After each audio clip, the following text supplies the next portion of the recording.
Rritja e inflacionit në muajin nëntor të këtij viti në 5.3% ka dobësuar edhe më tej fuqinë blerëse në raport me inflacionin e muajve tjerë. Njohësi çështjeve të ekonomisë Jakub Bellaqa në një lidhje virtuale për Mediumin ton, thotë se në këtë muaj është inflacioni më i lartë dhe i njëjti ka dobësuar shumë shportën e konsumatorit.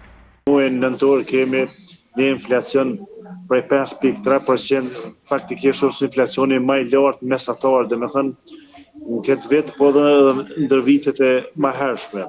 E kjo e përkeqëson tregues makroekonomik, edhe e përkeqëson shportën e konsumatorit, ekonomive familjare, sepse faktikisht inflacioni për çdo muaj është duke rritur, ndërsa pagat ngecin me një vend që nuk ngritën. Faktikisht, kjo dobëson fuqinë blerëse, edhe sidomos i kërcënon apo ndikon negativisht tek kategoritë me tyra të ulta.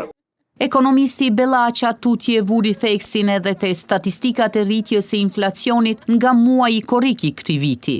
Nga korriki, për shembull 4.3% korriki këtij viti në krahasim me korrikin e vitit kaluar, gjithashtu gushti 4.5% krahasim me gustin e vitit kaluar, shtatori 4.7%, tetori faktikisht 5.1%, ndërsa nëntori 5.3%, që është e ndjeshme për ekonominë e Kosovës, sidomos i preke produktet elementare bazike, produktet ushqimore. E kur është fjala te faktorët që ndikuan në rritjen e inflacionit, Bellaqa ka përmendur disa prej tyre.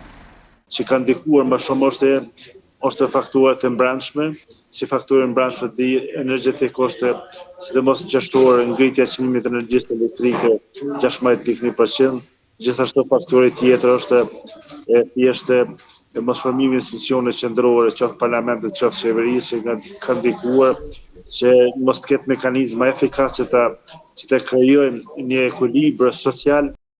Ndërkohë, doktoranti i ekonomisë Edisonja Kurti në një publikim në rrjetin e tij Facebook ka nxjerrë të dhëna mbi rënien drastike të fuqisë blerëse në Kosovë, duke ilustruar përmes shifrave se inflacioni ka zhvlerësuar paranë e qytetarëve. Sipas tij, inflacioni e ka gërryer ndjeshëm fuqinë blerëse në Kosovë këto 3-4 vitet e fundit.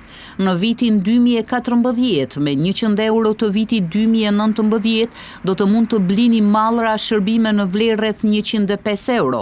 Në vitin 2025, 100 euro e vitit 2019 vlen vetëm 78 euro.